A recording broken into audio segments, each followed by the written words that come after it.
बच्चों, बचपन से ही हम अकबर और बीरबल की बहुत सारी कहानियाँ सुनते आए हैं, है ना? हाँ, वही अकबर जो मुगल कालीन सम्राट था, शहंशाह था, और बीरबल जो उसका करीबी, वफादार, बुद्धिमान, तेज तर्रार और नज़दीकी सलाहकार, एक सच्चा दोस्त और मार्गदर्शक हुआ करता था।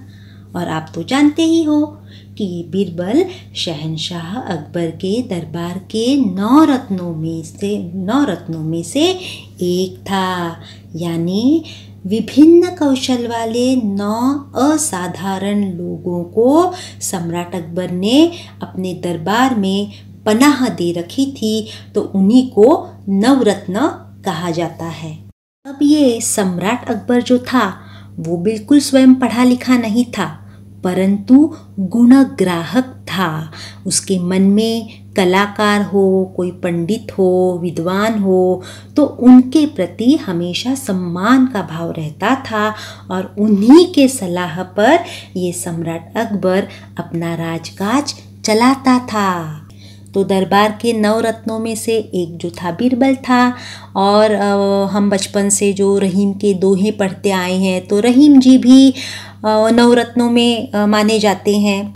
इसके अलावा 9 रत्नों में और एक व्यक्ति थी जो हिंदुस्तानी शास्त्रीय संगीत की एक महान ज्ञाता थी। उस व्यक्ति का नाम था तानसेन। तो बच्चों, आज जो हम कहानी पढ़ने वाले हैं वो शहंशाह अकबर के दरबार में गायकी का काम करने वाले संगीत सम्राट तानसेन की। अब यह तानसेन जिस ग्वालियर नगरी का है, उस नगरी की, यानी उस ग्वालियर शहर या नगरी की एक संगीत परंपरा, एक महान संगीत परंपरा रह चुकी है। संगीत के एक से एक प्रतिभाओं से भरी इस ग्वालियर नगरी के बारे में आज भी कहावत प्रचलित है। कौन सी कहावत? तो ग्वालियर नगरी का कोई भी बच्चा रोता है तो वह सुर और ताल में रोता है। तो ग्वालियर नगरी का तानसेन शहंशाह अकबर के दरबार में गायकी का काम करने वाला दिग्गज कलाकार तो था ही, लेकिन उसे अपनी संगीत कला पर बहुत नाज था। सोचता था दुनिया में मेरे जैसा महान गायक हो ही नहीं सकता है। घमंड का भूत सवार हो गया था और अपनी बराबरी कोई न कर सके, इसलिए इसी तानसेन ने आगरे में एक विचित्र कानून बनवाया था। कानून क्या था कि आगरे की सीमा के अंदर कोई गाना न गाए, और यदि किसी ने गाने की जरूरत की तो उसे तानसेन का मुकाबला करना पड़ेगा। बच्चों, तानसेन तो अकबर के 9 रत्नों में गिने जाते थे, परंतु इसी कालखंड में ही तानसेन से भी ज़्यादा रागदारी का जानकार और संगीत कला में माहिर व्यक्ति इस धरातल पर जन्मा था, जिसका अंदाज़ा तानसेन को नहीं था।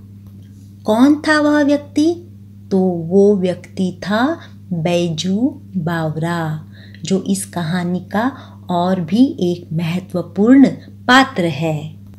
उस जमाने में बैजू बावरा की संगीत साधना तानसेन से भी चरमोत्कर्ष पर थी।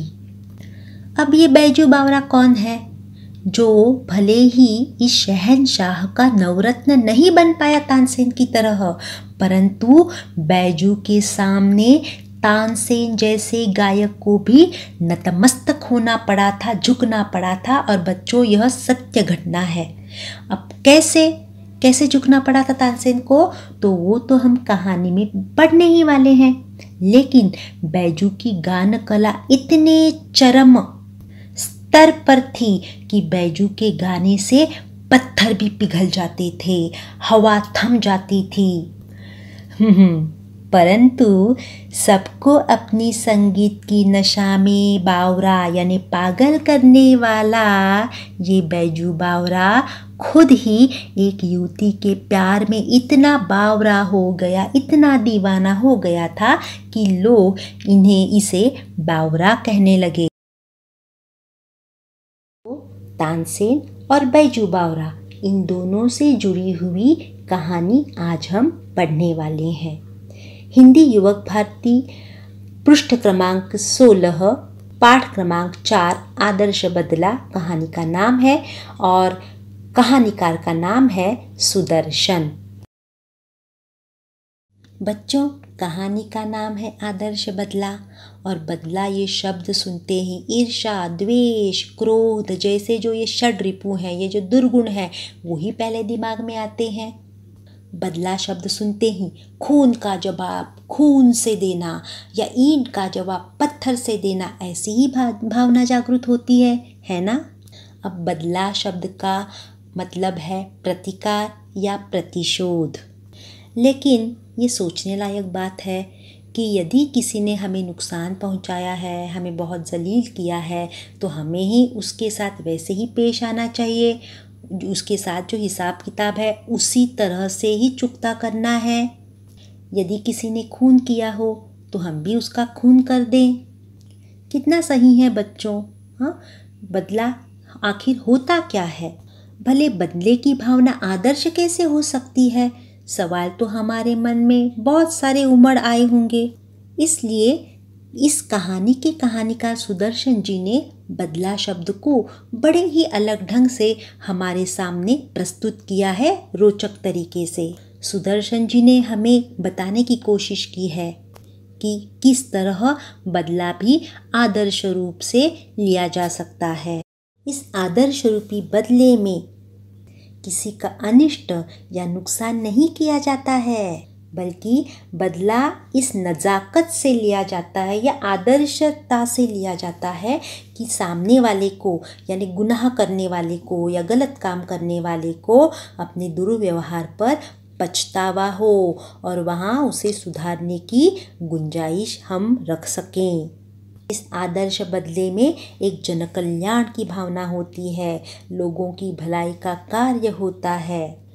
यदि वह बदला किसी के मन में उत्पन्न हिंसा को समाप्त कर उसे जीवन का सम्मान करने की सीख देता है, तो वह आदर्श बदला कहलाता है। सुनने में आपको अजीब लग रहा होगा, है ना? और बात भी यह नामुमकिन लग रही होगी, परंतु बच्चों यह संभव है। बदला भी आदर्श तरीके से लिया जा सकता है। हमारी भी ज़िंदगी में इस तरह के हमें जलील करने के या हमारा अपमान करने के, नुकसान करने के बहुत सारे प्रसंग हम पर आएंगे, बीतेंगे, लेकिन उन्हें छोड़ना नहीं है। हमारे साथ दुर्व्यवहार करने वाले के साथ तो हिसाब चुकता करना ही पड़ेगा और करना ही चाहिए, परंतु वो हत्या, हिंसा, अपमान या क्रोध से नहीं। तो यह हिसाब या यह प्रतिशोध आदर्श रूप से ही हमें करने की कोशिश करनी चाहिए। और इसी बात की यह कहानी हमें सीख देती है। हमारी ज़िंदगी में भविष्य में यदि किसी से हमें बदला लेने का वक्त आएगा, तो आप, मैं, हम सभी के लिए ये कहानी हमारे लिए एक मददगार साबित हो सकती है। बच्चों, कहानी प्रारंभ करने से पहले पृष्ठ क्रमांक 16 पर पाठ की प्रस्तावना का जो अंश है उसमें सुदर्शन जी की प्रमुख कृतियों के बारे में बताया। तो आपको ये उनकी कृतियां हैं वो याद रखनी है। साहित्य संबंधी ज्ञान पर आधारित प्रश्नों के लिए आपको पूछी जाएगी। आगे भी विधा परिचय पर भी आपको प्रश्न पूछा जा सकता है। इस पाठ की जो विधा है वो कहानी है, तो इस बाबत भी प्रश्न आपको पूछा जाएगा। और आगे का जो अंश है वो है पाठ परिचय। इसमें कहानी का सारांश दिया होता है और इसी अंश का उपयोग आप पाठ पर आधारित लघुत्तरी प्रश्नों की जो प्रस्तावना है या उसका जो उपसंहार यानी निष्कर्ष करना है, लिखना है, उसके लिए उपयोग में ला सकते हो। तो आइए हम पहले पाठ परिचय पढ़ते हैं। प्रस्तुत पाठ में लेखक ने बदला शब्द को अलग ढंग से व्याख्यायित करने का प्रयास किया है। यदि वह बदला किसी के मन में उत्पन्न हिंसा को समाप्त कर उसे जीवन का सम्मान करने की सीख देता है तो वह आदर्श बदला कहलाता है। बचपन में बैजू अपने पिता को भजन गाने के कारण तानसेन की क्रूरता का शिकार होता हुआ देखता है, परंतु वही बैजू तानसेन को संगीत प्रतियोगिता में पराजित कर, प्रतियोगिता ने कंपटीशन में पराजित कर उसे जीवन दान देता है और संगीत का सच्चा साधक सिद्ध होता है। इसलिए कलाकार को अपनी कला पर अहंकार नहीं करना चाहिए। कला का सम्मान करना ही कलाकार का परम कर्तव्य होता है। बच्चों, इस कहानी में बहुत सारे मुहावरे आए हैं, कठिन शब्द भी है और शब्द युग्म भी है जो कृति पत्रिका के लिए बहुत महत्वपूर्ण है। तो वीडियो के अंत में यानी स्वाध्याय के पहले मैं देने वाली हूँ, तो वो भी आप अच्छी तरह से पढ़ लीजिए। यह कहानी मुगल कालीन अकबर बादशाह के ज़माने की है और आगरा शहर में घटित हुई है। कहानी शुरू होती है शहंशाह अकबर की आगरा नगरी के सुबह के वर्णन से। प्रातः काल में यह नगरी बड़ी ही लुभावनी दिख रही है। पेड़, पक्षी, फूल, पौधे, प्रकृति का एक एक हिस्सा, सभी में खुशी की लहर दौड़ रही है और प्रभात के इस मंगलमय वातावरण में साधुओं की मंडली यानी ग्रुप, उनका जमावड़ा प्रभु का नाम स्मरण करते करते अनजाने में इस नगरी में प्रवेश करता है। प्रभु के नाम स्मरण में मगन, भजन कीर्तन में दंग ये सन्यासी संसार की मोह माया को छोड़ प्रभु के ही चरणों में अपनी पूरी जिंदगी समर्पित करने वाले ये सन्यासी, वो तो निष्पाप थे, निर्मोह थे, अनजाने थे, परंतु हाय री किस्मत, अब उनके साथ जल्द ही कुछ अघटित घटने वाला था। तो आइए कहानी का प्रकट वाचन हम प्रारंभ करते। प्रभात का समय था। आसमान से बरसती हुई प्रकाश की किरणें संसार पर नवीन जीवन की वर्षा कर रही थी। 12 घंटों के लगातार संग्राम के बाद प्रकाश ने अंधेरे पर विजय पाई थी और इस खुशी में फूल झूम रहे थे, पक्षी मीठे गीत गा रहे थे, पेड़ों की शाखाएं खिलती थी और पत्ते तालियां बजाते थे। चारों तरफ खुशियाँ झूमती थी, चारों तरफ गीत गूंजते थे और इतने में साधुओं की एक मंडली शहर के अंदर दाखिल हुई। उनका ख्याल था कि मन बड़ा ही चंचल है, अगर इसे काम न हो तो इधर उधर भटकने लगता है और अपने स्वामी को विनाश की खाई में गिराकर नष्ट कर डालता है। इसे भक्ति की जंजीरों से जकड़ देना चाहिए और इसलिए साधु गाते थे, सुमर सुमर भगवान को मूर्ख मत खाली छोड़ इस मन को, सुमर सुमर भगवान को मूर्ख मत खाली छोड़ इस मन को, मूर्ख मत खाली छोड़ इस मन को। जब संसार को त्याग चुके थे उन्हें सुरताल की क्या परवाह थी। कोई ऊंचे स्वर में गाता था, कोई मुंह में गुनगुनाता था और लोग क्या कहते हैं इन्हें इसकी जरा भी चिंता न थी। ये अपने राग में मगन थे कि सिपाहियों ने आकर घेर लिया और हथकड़ियाँ लगाकर अकबर बादशाह के दरबार को ले चले। यह वह समय था जब भारत में अकबर की तूती बोलती थी। तूती बोलना ने अधिक प्रभाव होना मुहावरा है।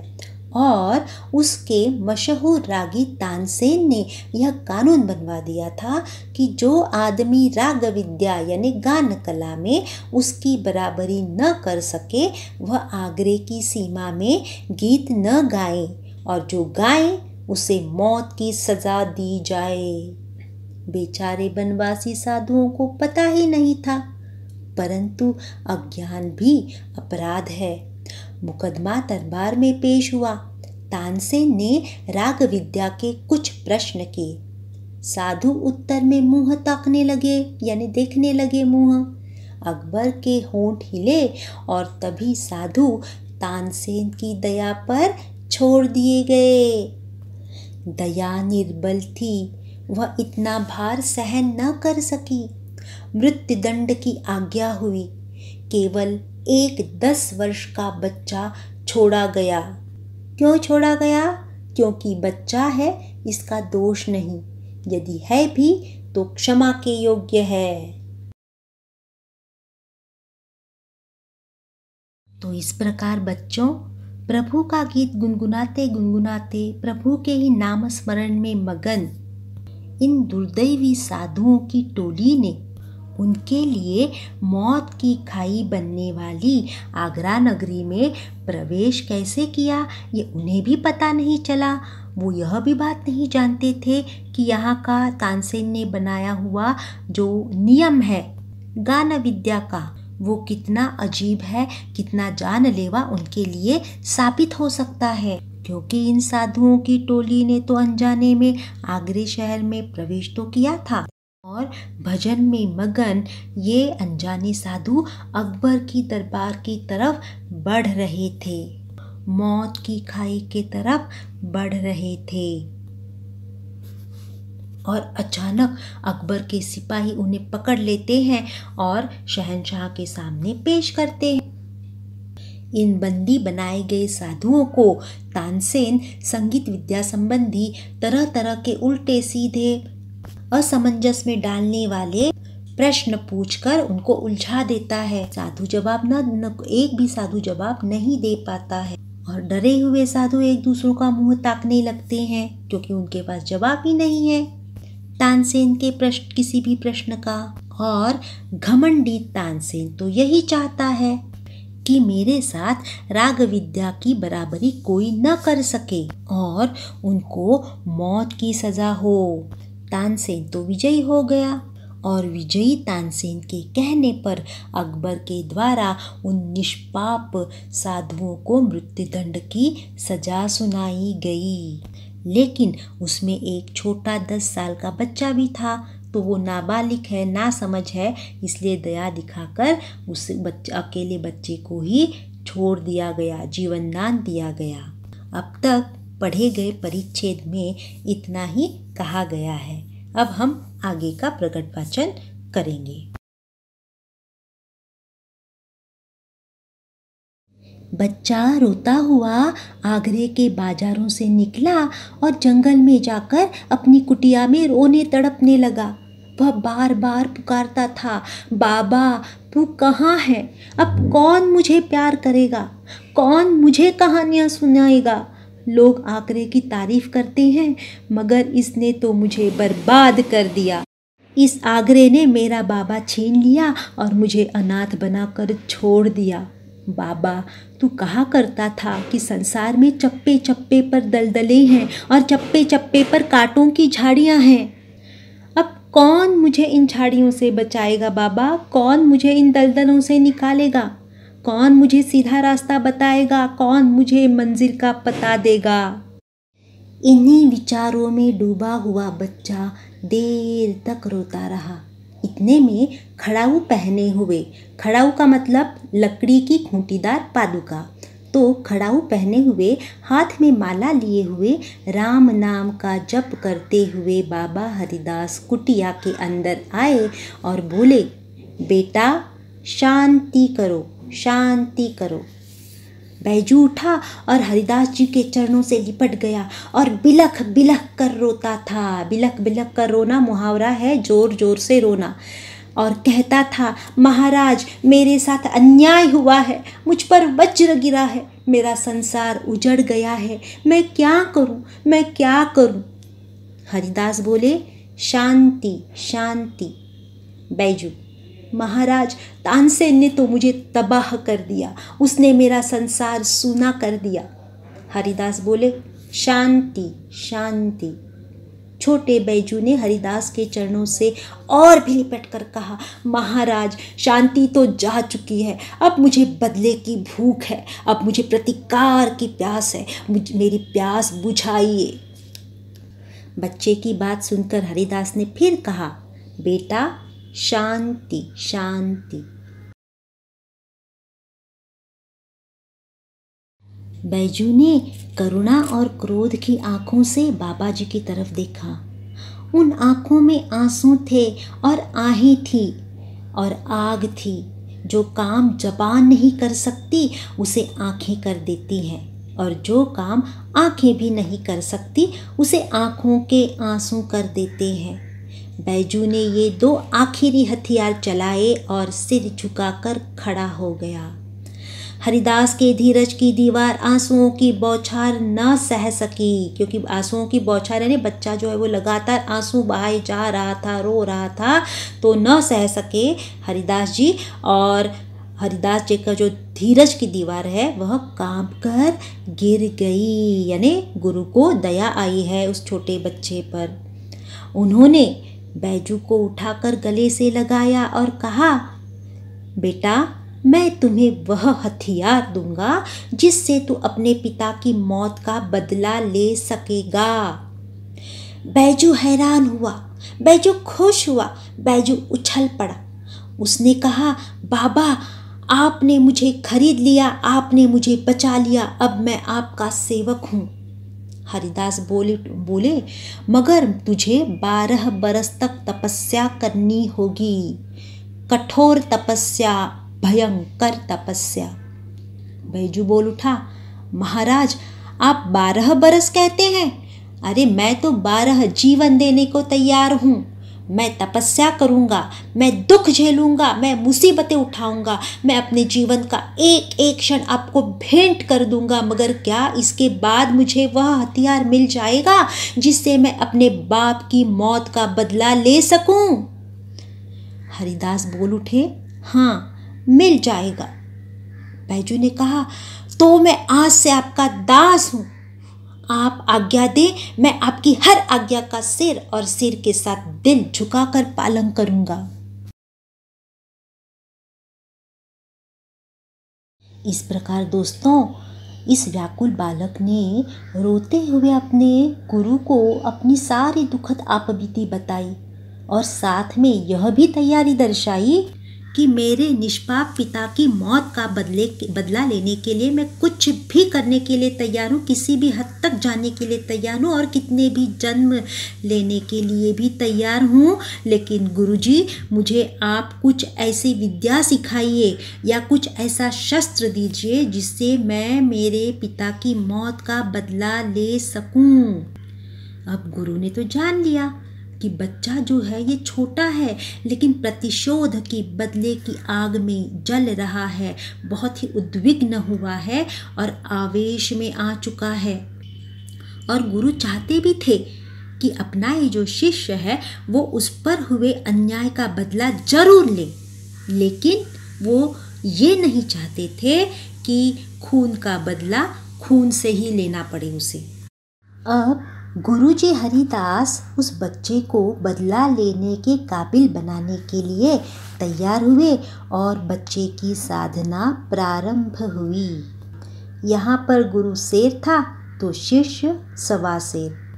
दिन रात एक कर गुरु की विद्या को ग्रहण करने ये छोटा बच्चा जी जान से कोशिश करने लगा। किसी भी हालत में तानसेन से बदला जो लेना था उसे।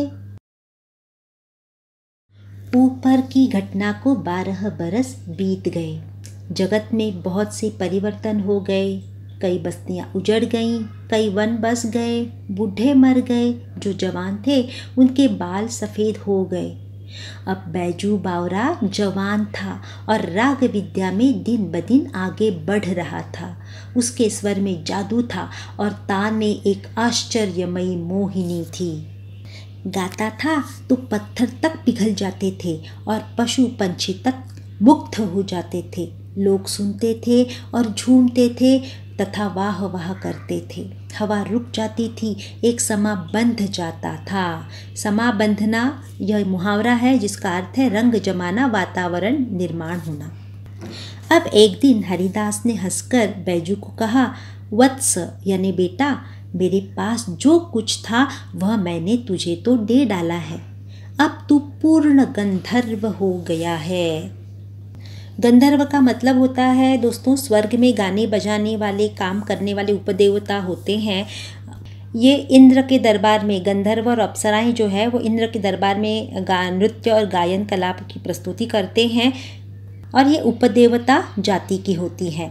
तो यहाँ गुरु हरिदास जी ने अपने शिष्य को गान कला में एक गंधर्व की तरह तैयार किया है। इसलिए हरिदास जी कह रहे हैं कि अब तू पूर्ण गंधर्व हो गया है, अब मेरे पास और कुछ नहीं जो तुझे दे, यानी मैंने पूरा संपूर्ण ज्ञान जो है मेरे पास जितना था वो तुझे दे दिया है। बैजू हाथ बांधकर खड़ा हो गया। कृतज्ञता का भाव आंसुओं के रूप में बह निकला। चरणों पर सिर रखकर बोला, महाराज आपका उपकार जन्म भर सिर से न उतरेगा। हरिदास सिर हिलाकर बोले, यह नहीं बेटा, कुछ और कहो, मैं तुम्हारे मुंह से कुछ और सुनना चाहता हूँ। बैजू आज्ञा कीजिए। हरिदास ने कहा, तुम पहले प्रतिज्ञा करो। बैजू ने तब बिना सोच विचार कर कह दिया, मैं प्रतिज्ञा करता हूँ कि, और हरिदास ने वाक्य को पूरा किया कि इस राग विद्या से किसी को हानि न पहुँचाऊँगा। बैजू का लहू सूख गया। लहू सूखना ने भयभीत होना। उसके पैर लड़खड़ाने लगे। सफलता के बाग परे भागते हुए दिखाई दिए, यानी दूर भागते हुए दिखाई दिए, क्योंकि 12 वर्ष की तपस्या पर एक क्षण में पानी फिर गया था। प्रतिहिंसा यानी बदले की छुरी हाथ आई तो गुरु ने प्रतिज्ञा लेकर उसे कुंद कर दी। कुंद करना यानी बोथरा करना है, बिना धार का करना। बैजू ने होंठ काटे, दांत पीसे और रक्त का घूंट पीकर रह गया, मगर गुरु के सामने उसके मुंह से एक शब्द भी न निकला, क्योंकि गुरु गुरु था, शिष्य शिष्य था। शिष्य गुरु से विवाद नहीं करता।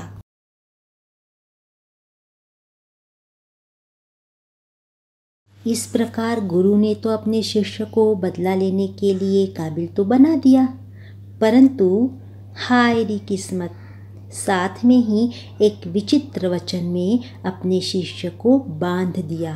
और इसलिए वो वचन सुन पिता की मौत का बदला लेना तो अब बैजू को सरासर नामुमकिन ही लगने लगा, क्योंकि वचन के अनुसार सिखाई गई विद्या के द्वारा किसी की हिंसा नहीं करनी है। अपनी इस विवशता पर बैजू को अपने आप ही बहुत गुस्सा आ रहा था, क्रोध आ रहा था, चेहरा लाल हो गया था, लेकिन अपने गुरु को कैसे उल्टा जवाब दे, गुरु के वचन का भंग कैसे करे, बड़े ही असमंजस में बैजू पड़ गया। क्योंकि हमारी भारतीय परंपरा गुरु महिमा पर विश्वास रखती है, गुरु का सम्मान करती हैं, और बैजू के गुरु ने तो जी जान लगाकर अपनी पूरी विद्या जो है वो न्योछावर कर दी थी अपने शिष्य को पढ़ाने के लिए। इसलिए बैजू को शांत रहना पड़ा। बैजू मौन रहा और गुरु से अलविदा ले अपने मार्ग पर निकल पड़ा। अब पढ़ते हैं आगे क्या हुआ। अब कुछ दिन बाद एक सुंदर नवयुवक साधु आगरे के बाजारों में गाता हुआ जा रहा था। लोगों ने समझा कि इसकी भी मौत आ गई है। वे यानी लोग उठे कि उसे नगर की रीति की सूचना दे दे। रीति यानी नियम, तानसेन ने नगर में बनाए गए कानून की जानकारी दे। मगर निकट पहुंचने से पहले ही मुग्ध होकर यानी सम्मोहित होकर युवक का गाना सुनकर अपने आप को भूल गए और किसी को साहस भी न हुआ कि उससे कुछ कहें। दम के दम में यह समाचार नगर में जंगल की आग के समान फैल गया कि एक साधु रागी आया है। रागी यानी शास्त्रीय संगीत का ज्ञाता, जो बाजारों में गा रहा है। तब सिपाहियों ने हथकड़ियाँ संभाली और पकड़ने के लिए साधु की ओर दौड़े, परंतु पास आना था कि रंग ही पलट गया। क्यों ऐसा हुआ? क्योंकि साधु के मुखमंडल से तेज की किरणें फूट रही थी, जिनमें जादू था, मोहिनी थी और मुग्ध करने की शक्ति थी। सिपाहियों को भी अपनी सुध न रही, यानी होश न रहा, न हथकड़ियों की, न अपने बल की, न अपने कर्तव्य की, न बादशाह की और न बादशाह के हुक्म की। वे यानी सिपाही आश्चर्य से उसके मुख की ओर देखने लगे, जहाँ सरस्वती का वास था यानी बसेरा था, और जहाँ से संगीत की मधुर ध्वनि की धारा बह रही थी। साधु मस्त था, सुनने वाले भी मस्त थे, जमीन आसमान मस्त थे। गाते गाते साधु धीरे धीरे चलता जाता था और श्रोताओं का समूह भी धीरे धीरे चलता जाता था। ऐसा मालूम होता था जैसे एक समुद्र है जिसे नवयुवक साधु आवाज़ों की जंजीरों से खींच रहा है और संकेत से अपने साथ साथ आने की प्रेरणा कर रहा है। मुग्ध जन समुदाय चलता गया, पता नहीं किधर को, पता नहीं कितनी देर। एकाएक गाना बंद हो गया। जादू का प्रभाव टूटा तो लोगों ने देखा कि वे तानसेन के महल के सामने खड़े हैं। उन्होंने दुख और पश्चाताप से हाथ मले और सोचा, अरे यह हम कहाँ आ गए। साधु अज्ञान में ही मौत के द्वार पर आ पहुंचा था। मानो भोली भाली चिड़िया अपने आप अजगर के मुंह में आ फंसी थी और अजगर के दिल में यानी तानसेन के दिल में जरा भी दया न थी। यह लोग जान चुके थे। अब तानसेन बाहर निकला। वहाँ लोगों को देखकर वह हैरान हुआ और फिर सब कुछ समझकर नवयुवक से बोला, तो शायद आपके सिर पर मौत सवार है। नवयुवक साधु मुस्कुराया, जी हाँ, मैं आपके साथ गान विद्या पर चर्चा करना चाहता हूँ। तब घमंडी तानसेन ने बेपरवाही से उत्तर दिया, लापरवाही से जवाब दिया, अच्छा, मगर आप नियम जानते हैं ना? नियम तो बहुत कड़ा है और मेरे दिल में दया नहीं है। मेरे आँखें दूसरों की मौत को देखने के लिए हर समय तैयार हैं। नवयुवक बोला, और मेरे दिल में जीवन का मोह नहीं है। मैं मरने के लिए हर समय तैयार हूँ। इसी समय सिपाहियों को अपनी हथकड़ियों का ध्यान आया और झंकारते हुए यानी हथकड़ियों की आवाज़ करते हुए सिपाही आगे बढ़े और उन्होंने नवयुवक साधु के हाथों में हथकड़ियाँ पहना दी। भक्ति का प्रभाव टूट गया। इसका मतलब क्या है कि सिपाही नौजवान के जादू भरे स्वर से जो दीवाने हुए थे वो अचानक होश में आ गए। श्रद्धा के भाव पकड़े जाने के भय से उड़ गए और लोग इधर उधर भागने लगे।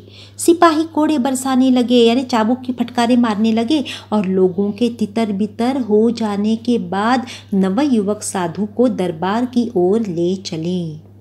दरबार की ओर से शर्तें सुनाई गई। कौन सी शर्तें थीं वो? तो कल प्रातः काल नगर के बाहर वन में तुम दोनों का गान युद्ध होगा और उसमें अगर तुम हार गए, तुम यानी नौजवान युवक बैजू बावरा हार गया तो तुम्हें मार डालने तक का तानसेन को पूर्ण अधिकार होगा, और अगर तुमने यानी नौजवान साधु ने उसे यानी तानसेन को हरा दिया तो उसका यानी तानसेन का जीवन तुम्हारे हाथ में होगा।